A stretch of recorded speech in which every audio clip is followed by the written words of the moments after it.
Bonjour et bienvenue à notre balado, Perspective des personnes autistes sur la transition vers l'âge adulte. Ceci est une courte série d'entrevues en format balado-diffusion mettant en scène des adultes et adolescents autistes afin de faire entendre leur voix et leur point de vue sur les questions d'inclusion dans la transition vers l'âge adulte. En tant qu'étudiant en orthophonie, notre objectif est de sensibiliser le public à la réalité des adultes autistes dans le but de réduire la stigmatisation et les préjugés auxquels ils sont trop souvent confrontés. Sans plus tarder, rencontrons notre invité.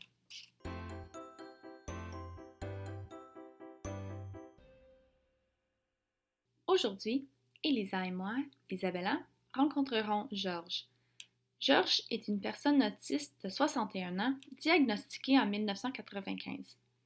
Il parle de son vécu avant et après le diagnostic et comment cela l'a aidé à refaire sortir ses forces et l'a aidé à s'intégrer au monde du travail. Il parle de comment il gère les changements, les surcharges sensorielles et les ajustements qu'il a faits. Georges dit que c'est que la vie apporte bien des défis pour faire grandir. Voici notre entrevue avec Georges.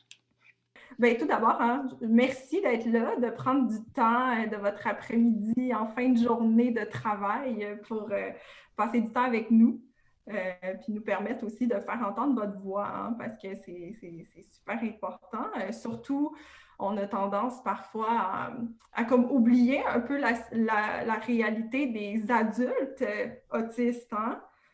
Donc, c'est vraiment comme important qu'on puisse en parler. Donc, c'est ça. Là. Vous, là, parlez-nous un peu de vous, là, de ce que votre cheminement là, en tant qu'adulte dans le monde du travail, ça ressemble à quoi, là, un peu pour vous, votre expérience? OK. OK. Au début, je me voyais pas mal différent des autres. Et c'est parce que beaucoup de mes proches disaient que j'avais une perception du monde pas mal différente des autres, une façon de voir des choses complètement différentes et aussi des passions qui n'étaient pas comme les autres.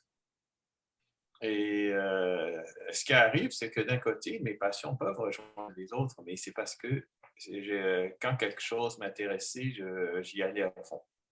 Mais OK. le seul autre problème, c'était la compréhension des autres, le langage social, le non-verbal, les non-dits, les coutumes.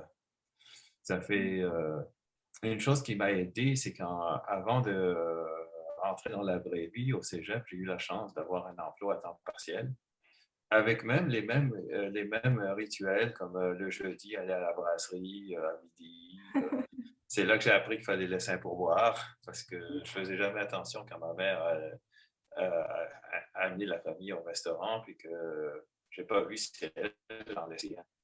Mais aussi dans la communication, on ne prend pas pour acquis qu'une personne avec autisme va euh, décoder certaines conventions sociales de communication, comme une blague n'est drôle qu'une seule fois. La redire, elle sera plus drôle. Une personne avec autisme peut trouver une blague drôle 5 fois au lieu d'une fois. Ça fait ça, c'est des choses qui peuvent arriver. Il y a comme une espèce de désynchronisation avec euh, qu'est-ce que la société s'attend de nous. Ça fait, on ne prend pas pour acquis des choses que je dis par rapport à mon vécu, mais, euh, euh, mais quand même, c'est chacun est unique. Oui. Puis, ça fait une de mes passions, entre autres, c'était quand je disais la nature, les insectes, ça fait, je faisais beaucoup de photos euh, euh, dans les dernières années d'oiseaux et d'insectes. J'ai même un appareil photo spécialisé pour ça, avec une bonne macro. Et de temps en temps, sur mon Facebook, on peut voir une belle araignée. On voit les yeux, les crocs et tout. Ça fait. Il y a certains qui n'aiment pas trop ça. Et par rapport au travail aussi, c'est que souvent, on prend pour acquis la première chose qu'on dit. J'ai même appris une expression qui s'appelle le phénomène d'ancrage. Et ça, je l'ai appris avec la pandémie. C'est quand le ministre dit une chose, puis après ça, 2 semaines après, il dit une autre chose. Mm. puis que les gens s'accrochent à la première chose, c'est, ça fait ça, on appelle ça le phénomène de l'ancrage.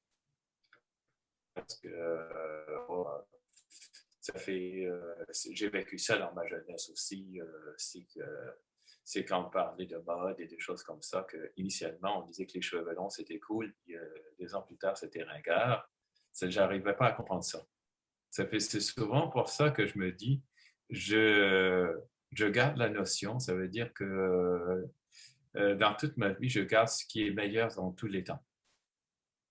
Ça veut dire que c'est ma façon de m'ancrer à des choses qui me rassurent. Puis, qu'est-ce qui arrive, c'est que c'est une part des choses, parce que je me souviens des années 80, on nous vendait le changement à toutes les sauces. Et on disait, le changement est la seule constance. Si on change pas, ça devient ennuyant. On nous vendait toutes sortes de salades là, pour nous faire accepter les changements, surtout ceux qui nous font perdre des acquis. Oui. Et dans le pratico-pratique, on voit les loyers qui augmentent à Montréal, on voit toutes sortes de situations où le coût de la vie augmente. Ça, c'est un changement, mais c'est pas pour le mieux, ça. Puis, ça fait ce qui arrive, c'est que d'un côté, on semble avoir raison avec notre résistance au changement, de ne pas vouloir que les choses changent. Puis, et avec le temps aussi, c'est que là, je suis rendu à 62 ans, puis j'ai le droit de refuser les changements comme toutes les personnes de mon âge. Mais quand j'étais jeune, quand j'avais ton âge, c'était un peu mal vu. J'étais vu comme quelqu'un qui était pépère, qui ne voulait pas changer, même quand j'avais 20 ans. Oui, avec la pandémie, évidemment, il y avait beaucoup de changements. Est-ce que la pandémie a causé beaucoup de changements dans votre vie? Oui, entre autres, je cuisine plus à la maison. J'allais souvent plus au restaurant dans le passé. Puis là, j'ai vu que j'économisais beaucoup. Entre autres, je me suis acheté une nouvelle tablette. Bon pour le portefeuille. Oui, c'était bon pour le portefeuille, parce que souvent, c'était une façon de décompresser après une journée de travail. Puis, c'était un peu comme pour d'autres, c'était la cigarette, mais moi, je ne fume pas. Là. Mes vices, c'était ça. Mon vice, c'était ça, mon péché mignon. Une fois par semaine, aller chez Saint-Hubert. Après ça, on allait au restaurant avec les collègues. Ça additionnait aussi. À midi, on allait avec les collègues dîner. Puis aussi les cafés ici par là. Oui. On voit comment ça s'additionne. Là. Puis là, j'ai quand même su m'adapter à ça. Ça, ce qui était quand même... en vieillissant, on devient un peu plus philosophe. On devient plus zen, contrairement à quand j'étais jeune. C'est sûr que c'était anxiogène quand j'ai entendu dire la première fois qu'on allait tout fermer les restaurants, Puis d'un côté aussi, ça m'a aidé beaucoup. Ça m'a aidé à perdre du poids aussi, évidemment. Et aussi, je me suis grillé de ce qu'il faut pour me faire une atmosphère à la maison, comme des lumières que je peux tamiser facilement. Ça c'est quelque chose qui m'a aidé beaucoup. Puis aussi, je suis abonné à un service de musique de YouTube aussi, que je peux aller chercher n'importe quelle ambiance que je veux. Super. Puis est-ce que vous avez l'impression que, justement, comme le passage au télétravail, en fait, a quand même été plus difficile, ou est-ce que... C'était un peu anxiogène au début, après ça, je me suis faite. Puis là, il y a un retour graduel à travailler au bureau. Je ne sais pas si c'est comme ça pour vous à McGill. Ça commence. Oui, là, on demande aux employés d'être là une journée par semaine.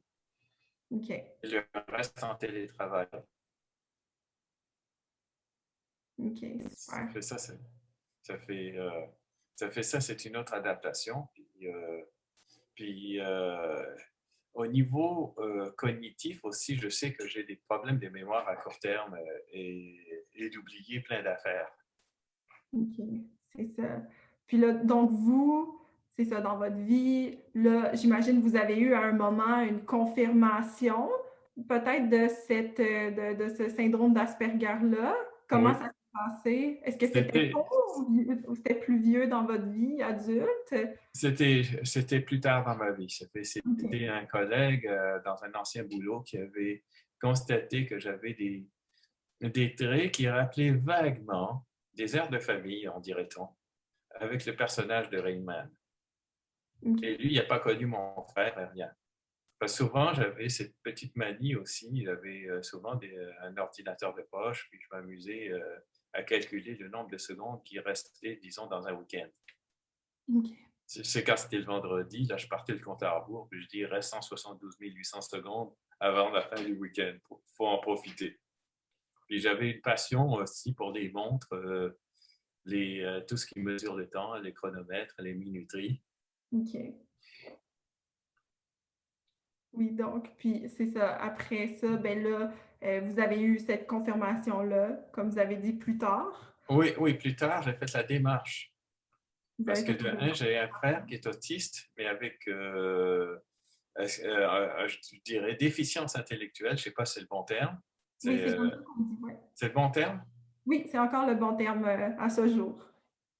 Il est avec déficience intellectuelle. Mhm. Puis, il est dans un foyer de groupe, ça veut dire, on appelle ça une RI, une ressource intermédiaire. Ouais. Puis, ce qui arrive, c'est que lui, il a besoin d'un environnement encore plus structuré que moi. Moi, Mhm. je suis quand même autonome. Et je vis tout seul dans l'appartement, là, ça fait je me sens pas qu'il y a quelqu'un qui est tout le temps sur le dos, là. Et je me sens pas de solitude vraiment. OK, super. Après, ensuite, j'imagine, si vous avez eu comme cette confirmation-là plus tard, Oui, vous deviez déjà c'est ça travailler. dans, oui, c'est le docteur Laurent Motron OK. qui m'a donné le diagnostic en 95. OK. Puis vous aviez quel âge?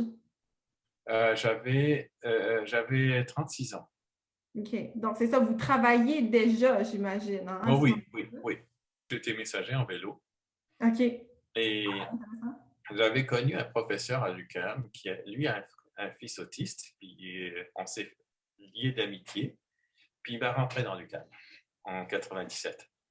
Puis, Ça est-ce que fait, vous avez senti que ça a fait une différence d'avoir comme ce diagnostic-là à l'entrée oui, du travail oui, oui, à l'UQAM? oui, ça a mis le doigt, le doigt sur les problèmes que j'ai, Oui. problèmes d'adaptation, de ne pas décoder les visages des gens, les expressions du visage. C'était vraiment très, très utile d'avoir le diagnostic. Il y en a pour qui veulent rien savoir, ça arrive. Il y a toutes sortes d'attitudes face au diagnostic. Tout à fait. Puis, est-ce que vous avez senti comme du support au travail? Est-ce Oui, que... oui, oui. Parce il y avait deux personnes qui avaient une autre personne, la maman d'un enfant autiste, Oui. qui est devenu adulte, puis un autre qui, malheureusement, il nous a quittés, là, le professeur Peter Zwack, OK. qui, lui, il a un fils qui est maintenant adulte. Ça fait la chose aussi, c'est que avec le temps, j'ai quand même pu maturer, j'ai fait moins de crises de panique. Ça fait, c'est peut-être la sagesse qui rentre avec l'âge. Mhm. Et aussi, ce qui est vraiment bien, c'est que dans le milieu universitaire, je pouvais avoir des discussions existentielles sur toutes sortes de choses. Et des fois, je pouvais exprimer mon côté sarcastique aussi, parce que j'avais un sens de l'humour un peu, des fois, sarcastique de mon côté. Ouais, exact. Super. Puis c'est ça justement, comme dans les trucs qui vous dérangent, par exemple. Est-ce que, si vous êtes à l'aise d'en parler, est-ce qu'il y a des choses que les gens Oui, font? l'exemple classique, c'est de mettre le volume de son stéréo très fort, puis ça dérange tout l'immeuble. OK. Ça, c'est un exemple. Je veux cogner à sa porte, mais je veux lui dire tout de suite. Comme ça, il le sait que c'est pas J'essaye de le dire tout de suite. Et puis après ça, j'avais un voisin comme ça.